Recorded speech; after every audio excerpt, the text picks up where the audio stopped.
এই যে এতগুলো দিন গেল, আপনি তো বললেন যে আমি অনেক মানুষকে চিনেছি, কাদেরকে পাশে পেলেন এই গত 5 মাসে? অনেককে পেয়েছি, আবার অনেককে পাইনি। অনেকে বিশ্বাস করে ঠকিয়েছে, যেমন আমাদের লয়ারকে বিশ্বাস করেছিলাম বলে ঠকিয়ে চলে গেছেন। তাকে আমরা যদি একটু কেসটাকে দাঁড় করাতে পারি, তাকে আমরা আইন শেখাবো, এটাও বলে দিলাম মিডিয়ার মাধ্যমে। কোন লয়ারের কথা বলছেন? ইন্দ্রগোভার অ্যান্ড কোম্পানি। কিভাবে, মানে আপনাদের সাথে যোগাযোগ না করেই? আমরা চিঠি দিয়েছি সিবিআই কে, আমাদের যে অবজেকশন গুলো চিঠি দিয়েছি সিবিআই কে দেওয়ার জন্য, কোর্ট থ্রু কোর্ট। উনি কি করেছেন, প্রথম চিঠিটা থ্রু কোর্ট দিলেন, দ্বিতীয় দুটো চিঠি পরপর দিয়েছি উনি সিবিআই কে সরাসরি দিয়ে দিয়েছেন। উনি থ্রু কোর্ট আর দেননি, প্রুফটা যাতে আমরা না রাখতে পারি। এতদিন কিন্তু আমরা জানতে পারিনি যে আসলে কি ঘটেছিল, এই আপনি প্রথম বললেন মিডিয়াতে। এটাই হচ্ছে ব্যাপার। তারপরে লোয়ার কোর্টে আমাদের যেমন যেতে দিচ্ছিলেন না ওনারা, এখন তো জজ আমাদের দেখে আমাদের নানান রকম প্রশ্ন জিজ্ঞেসও করেন আমাদের। ঘটনাটা কি ঘটেছিল, মানে উনি এই কাজটা করলেন কেন? জানি না, এটা উনি ভালো বলতে পারবেন, এটা উনি জানেন ভালো। আরেকবার যদি একটু বলেন, মানে আপনারা চিঠি দিয়েছিলেন ওনাকে? হ্যাঁ, একটা চিঠি ওনার বাই থ্রু উকিলে তো আমি পাঠাবো কোর্টে সাবমিট করতে গেলে, চিঠিটা ওনাকে পাঠালাম, হোয়াটসঅ্যাপে পাঠিয়ে দিলাম, উনি প্রিন্ট করে সেই চিঠিটা থ্রু কোর্ট প্রথম চিঠিটা দিলেন। আমাদের যে অবজেকশন গুলো থ্রু কোর্ট প্রথম চিঠিটা সিবিআই কে দিলেন, তৃতীয় চিঠিটা আর উনি থ্রু কোর্ট দিলেন না, সিবিআই কে দিয়েছেন কি দেননি জানি না। আমি হোয়াটসঅ্যাপে সিবিআই কে পাঠিয়েছি, প্রথমে আমি সিবিআই কে পাঠিয়েছি, তারপরে এটা নিয়ম হচ্ছে তাই থ্রু কোর্ট আবার সিবিআই কাছে চিঠিটা যাবে, কিন্তু সেটা উনি করেননি। একটা বিষয় আমরা তো আমি আপনাদের সাথে আগেও এসেছি, কথা বলেছি, যেদিন স্বাস্থ্য ভবনের সামনে যখন জুনিয়র ডাক্তাররা ঝড়জল বৃষ্টির মধ্যে ছিলেন, আমি প্রত্যেক দিন সেখানে থেকেছি, নবান্ন পর্যন্ত গিয়েছি, কিন্তু একজন মানুষের সাথে যোগাযোগ করার চেষ্টা করে তিনি বলছেন তিনি কথা বলবেন না। অভয়ার যিনি বিশেষ বন্ধু, তিনি কি কোথাও আপনাদেরও এড়িয়ে যাচ্ছেন? কোনো অভিযোগ আছে? সবসময় যোগাযোগ, এটা আপনার কি কারণে জানি না, তখনও তো ওরও পরীক্ষার চাপ ছিল, ও সবসময় আমাদের সঙ্গে প্রতিদিন আমাদের একবার দুবার প্রতিদিন ফোনে কথা হয়। কোথাও কি উনি যদি মুখ খুলতেন বা কিছু জানাতেন, তাহলে কি মনে হয় না যে আরেকটু কিছু বাইরে আসতো? না, ও সবই ও জানে না, ও কিছু জানলে আমাদের আগে জানাতো, সেটা সমর্থন করতে পারলাম না, কারণ জানি না। আমি আজকে ওনাকে ফোন করেছিলাম, উনি ফোন কেটে দিলেন, কথা বললেন না। হসপিটালে ডিউটিতে আছে, আপনি হয়তো জানেন না, সেই জন্য। কারণ আমরা জানার চেষ্টা করেছিলাম, কারণ আমরা সত্যিটা জাস্ট জনসাধারণের সামনে তুলে ধরার চেষ্টা করছি প্রত্যেক মুহূর্তে। ধারণা আপনাদের ভুল। ও খুব আপসেট এবং এখনো শরীর খারাপ, আর পরীক্ষার চাপ ছিল, এখন পরীক্ষা শেষ হলে ওকে একদিনও ছুটি দেয়নি। তার মধ্যেও ও আমাদের দুজনের ব্লাড টেস্ট করা, ডাক্তার দেখানো সবকিছুই করে। আচ্ছা, আমি যখন শেষবার এসেছিলাম আপনারা বলেছিলেন যে কোন রকম যেন ফেক নিউজ আমরা না ছড়াই, কেউ যেন না ছড়ায়। আমরা আপনাদের কথা রেখেছি, কোন রকম কোনো খারাপ কোনো কিচ্ছু আমরা বাইরে প্রকাশ করিনি। কিন্তু এই যে এতগুলো দিন এই যে তদন্ত চলছে, সিবিআই আপনাদের বাড়িতে এসেছেন, অফিসাররা এসেছেন, আমরা দেখেছি বাইরে দাঁড়িয়ে আপনাদের সাথে কথা বলেছেন, এই প্রশ্নগুলো কখনো তুলেছেন? সিবিআই এর কাছে কোনো প্রশ্ন তুললে সিবিআই হয়তো লিখতো। আমিও হোয়াটসঅ্যাপে অনেক কোশ্চেন পাঠিয়েছি, অনেক কোশ্চেন পাঠিয়েছি প্রথম দিন দ্বিতীয় দিন থেকে, যেদিন সিবিআই তারপর থেকে সিবিআই দেখেছে, এই পর্যন্ত দেখে রেখে দিয়েছে, তার কোনো অ্যান্সার আজ পর্যন্ত দেয়নি। এবং প্রশ্ন উত্তর জিজ্ঞেস করলে তদন্ত আগে বাড়ছে, এই করে গেছে। মানে সিবিআই পুরো সাক্ষী গোপাল, যাকে কলকাতা পুলিশ ধরে দিল তাকেই। হ্যাঁ, সেটাই কলকাতা পুলিশ 5 দিনে যা করেছিল সিবিআই 5 মাসে সেটাই করেছে। তাকে এবং আমরা যখন মেয়েকে দেখেছিলাম তখন দেখেছিলাম একটা ডেড বডি, সে এভাবে এরকম হাত, আমার মেয়ের এখানে কামড়ের দাগ, সেখান থেকে কিন্তু কোনো সোয়াব কালেক্ট করা হয়নি।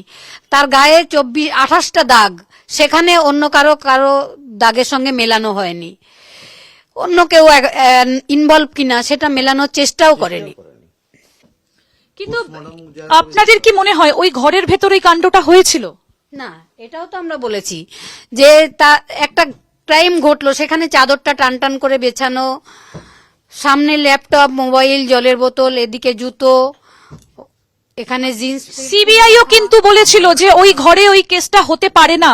সিএফএসএল বলেছে, সিবিআই বলেনি। সিবিআই আমরা প্রথম দিনে বলেছি, যেন সিনেমায় আমরা যেমন দেখি ওরম সাজিয়ে গুছিয়ে রাখি। আমার মেয়ের শরীরের উপর থেকে চাদর 3 বার পাল্টানো হয়েছে।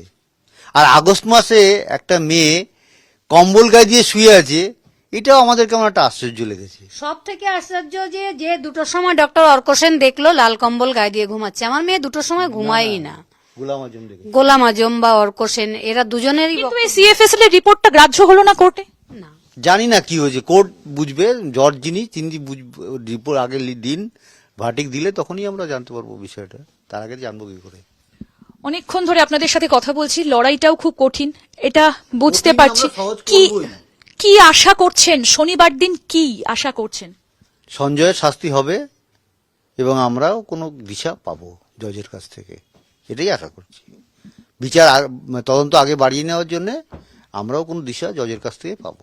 কিন্তু শনিবার দিন যদি সঞ্জয়কে চরম শাস্তিও দেওয়া হয়, তারপরে তো সেটা হায়ার কোর্টে গিয়ে আবার অ্যাপিল করবে, সেটা তো আবার চলতে থাকবে। হ্যাঁ, চলুক। আমরা যতদিন চলবে এইটাই আমাদের এখন কাজ, ধ্যান জ্ঞান, আর কোনো কাজ নেই আমাদের। বিচার তদন্ত এটাই আমাদের কাজ। আপনার কাছে আমার শেষ প্রশ্ন, লড়াইয়ের জন্য কতটা প্রস্তুত আজকে 5 মাস পরে দাঁড়িয়ে? পুরোপুরি প্রস্তুত। এখন হয়তো আমরা দুজন, মানে আমরা তিনজন মিলে সব থেকে ভালো থাকতাম, কারণ আমার মেয়ের 3rd ইয়ার হয়ে যেত। এখন নভেম্বর ডিসেম্বর মা অনেক ঘুরবো, বিয়ের কেনাকাটা করব, এসব সব ছিল, সবই স্বপ্নই রয়ে গেল, ওরও রয়ে গেল, শুধু কষ্টই করে গেল, দিয়ে গেল বাবা মাকে অনেক কিছু, কিন্তু বাবা মার থেকে কিছুই সে নিয়ে যায়নি। একটা কথা শেষ বলি, সবচেয়ে আমার 9 তারিখে দুঃখের বিষয় ছিল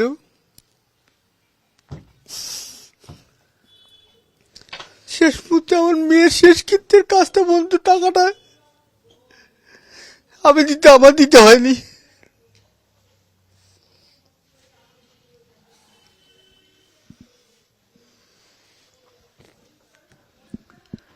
সত্যি এই কষ্ট চেপে রাখা যায় না, এই কষ্ট কিন্তু একদম চেপে রাখা যায় না।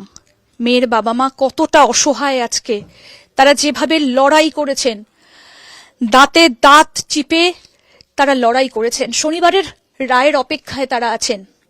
সত্যি কি এই সুদীর্ঘ রাতটা কেটে গিয়ে একটা দিনের আলো দেখা দেবে? কথায় বলে রাত যত গভীর হয় তত যেন সকালের সূর্যটা কাছে আসে। সত্যি কি আসবে? সেই অপেক্ষায় অবশ্যই আসবে, অবশ্যই আসবে, এবং আমাদের একটু কষ্ট হবে, আনবো, এটা সবার কাছে বলে দিলাম। সবাই যেরকম ভাবে আমাদের সহযোগিতা করছে এবং পাশে আছে, আমরা নতুন দিনের সূর্য আনবো। এবং লড়াইটা সবাইকে বলবো জারি রাখতে, কেউ হতাশ না হয়ে, আগে যেমন 14 তারিখ যেমন লড়াই হয়েছিল ওরকম আন্দোলন করতে, ঠিক বিচার আসবে এবং প্রকৃত ন্যায় বিচার আসবে। সমাজের প্রত্যেকটা মানুষ আপনাদের সঙ্গে আছে এবং সত্যের দাবিতে সবাই, প্রত্যেকটা মানুষের এই লড়াই, কোর্ট সেই রায় দেবে। আইন আদালতের ওপর মানুষের আস্থা অক্ষুণ্ণ থাকবে, সেই ভরসা প্রত্যেকটা মানুষ আমরা রাখি।